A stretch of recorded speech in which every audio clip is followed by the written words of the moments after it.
বাংলাদেশের পটুয়াখালীতে এক জামাত নেতার বিরুদ্ধে গুরুতর অভিযোগ উঠেছে।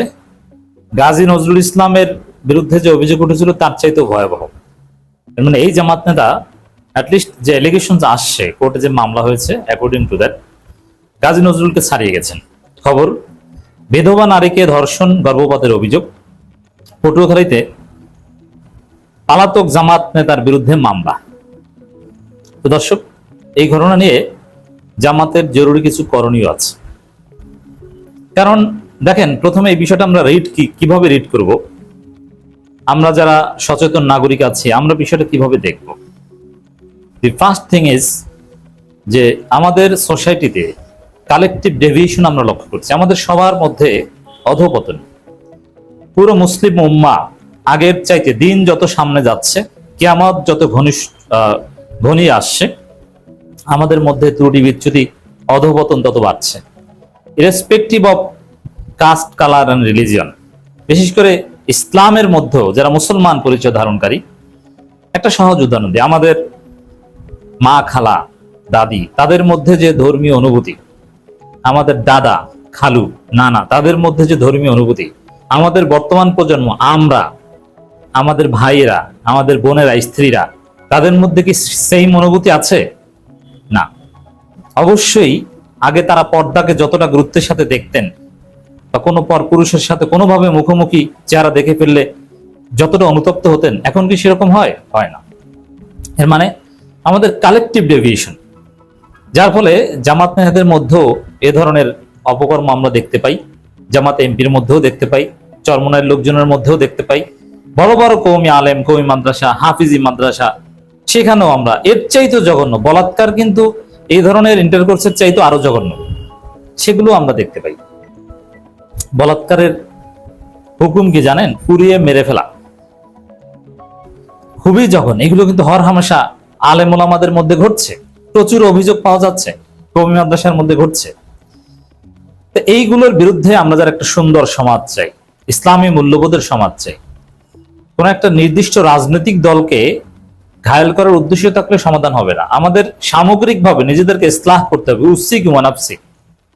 আমাদের সামগ্রিক ইসলাহ দরকার, মুসলিম উম্মার ইসলাহ দরকার, আমার, আপনার, সবার, যে দলই করি না কেন। তো এই জন্য বলবো যে এটা রাজনৈতিক বিষয় তো আসবেই, যেহেতু একটা দলের। আর জামাতের পাওয়ার ব্যবহার করে তো আর তিনি এই দর্শন করেন নাই।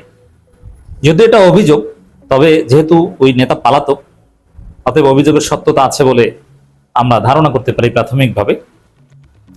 চূড়ান্ত সত্যে উপনীত হলে তদন্ত প্রতিবেদন লাগবে, তবে কোনো ভেজাল না থাকলে তো পালাতেন না। এট দি সেম টাইম ধর্ষণের সংজ্ঞা আছে আমাদের দেশে। বিয়ের প্রলোভন দেখিয়ে ধর্ষণের, এই ক্ষেত্রে এটা নিয়ে আইনবিদদের মধ্যেও যথেষ্ট ইখতিলাফ রয়েছে।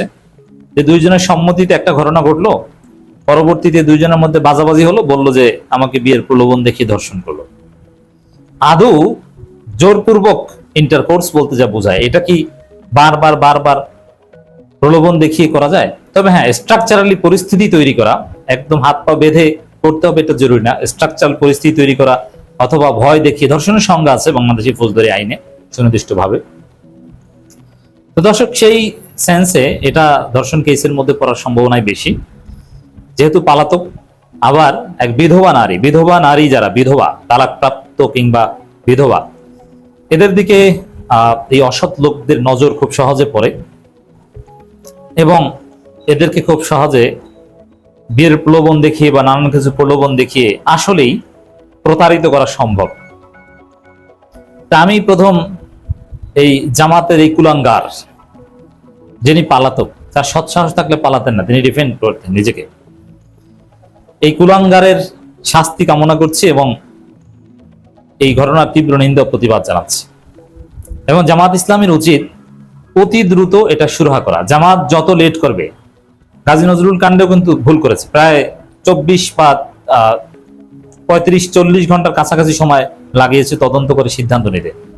এটা ভিন্ন কথা, কারণ ওইখানে জামাতের এমপি গাজী নজরুল ইসলাম, তিনি এমপি, বড় জামাত নেতা, নির্বাহী পরিষদের মিটিং প্রয়োজন, সুষ্ঠু তদন্ত প্রয়োজন, আবার দ্বিতীয় স্ত্রী দাবি, এটার স্ক্রুটিনাইজেশন প্রয়োজন। কিন্তু এই যে লোক উপজেলা যুব জামাতের সভাপতি। তবে হ্যাঁ, উপজেলা যুব জামাতের সভাপতি রোকন হওয়ার সম্ভাবনা। চেহারা একদম পিওর জামাত জামাত, চেহারা দেখলে মনে হয় যে চিনি চিনি ভাব, বা কোথাও দেখা হয়েছে বলে মনেও করে না। অনেক সুন্দর চেহারা, দেখলে মনে হয় যেন ওই আমির হামজার বাসায় বলে জান্নাত থেকে পালিয়ে আসছে। এর ব্যাপারে জামাতকে আমি বলবো যে মোটামুটি তদন্ত করে কয়েক ঘন্টার মধ্যে সাংগঠনিক সিদ্ধান্ত নেওয়া। অলরেডি সমস্ত মেইনস্ট্রিম মিডিয়াগুলোতে আসছে।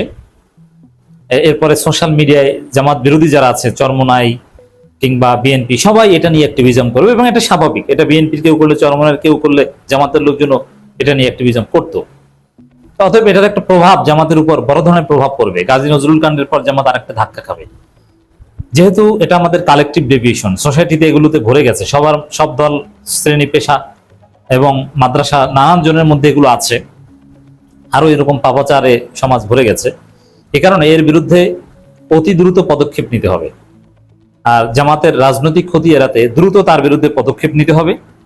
এবং এর সাথে সাথে এই বিষয়ে জামাতের লোকজনকেও ব্যাপক আলোচনা করতে হবে। যেন আমি কেন আলোচনা করছি, যে আমি একটা কথা বলেছিলাম, অনেকে কষ্ট পেয়েছিলেন যে জামাতের কেন্দ্রীয় নেতাদের মধ্যেও এ ধরনের আকাঙ্ক্ষম কিছু আছে।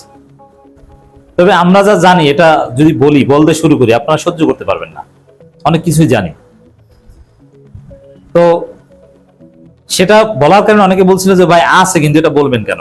না, এটাই হচ্ছে যে অপরাধ ধামা চাপা দেওয়ার একটা কৌশল। আমাদেরকে বলতে হবে, বললে একটা ডেটারেন্স হিসেবে কাজ করবে। সামাজিক ভাবে যদি আমরা এগুলো বলি, যে জামাতের লোকজন কেউ কিছু করলে আমরা যদি চেপে ধরি তাকে, এবং এগুলো নিয়ে ব্যাপক আলোচনা করি, চর্চা করি, তাহলে আরো যাদের মধ্যে এই ধরনের রোগ আছে, এই ধরনের মানবিক দুর্বলতা অলরেডি ঢুকে গেছেন, তারা সজাগ হবেন, সতর্ক হবেন, এবং তারা ভয়ের মধ্যে থাকবেন। আমাদের আলোচনা তাদের জন্য একটা ডেটারেন্স হিসেবে কাজ করবে, যে আমি তো এটা পার পাবো না, এটা তো সুলাইমানরা ভাইরাল করে দিয়ে আমার জীবন তামা করে ফেলবে, আমার অবস্থা তো খারাপ হয়ে যাবে। তো এই জন্য এই আলোচনা করতে হবে। এই ধরনের কাজ, বিশেষ করে প্রথম কথা হচ্ছে ইসলামের দৃষ্টিতে এটা গর্হিত কাজ, শাস্তিযোগ্য অপরাধ, আইন বিচার করবে। একই সাথে সামাজিক দায়বদ্ধতা থেকে আমাদের ওই ভুক্তভোগী নারীর পাশে দাঁড়ানোরও প্রয়োজন রয়েছে।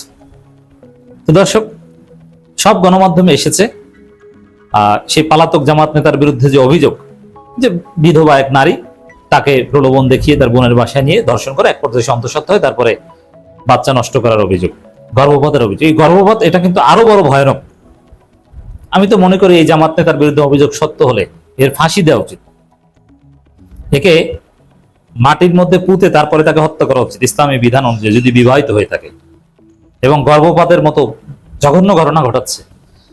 তা জামাত করে, আবার কেউ কেউ জামাতের রোকন, নিয়মিত কোরআন তেলাওয়াত করেন, অনেকে হাফিজি মাদ্রাসায় পড়েন, কওমি মাদ্রাসায় পড়েন, আবার এই ধরনের কাজ করেন। যারা ইসলামপন্থী আলেম ওলামা আছে, দাওয়াতি কাজ, ইসলাহের কাজ, নিজেদের মধ্যে শুদ্ধি অভিযান, এগুলো জোরালো করতে হবে।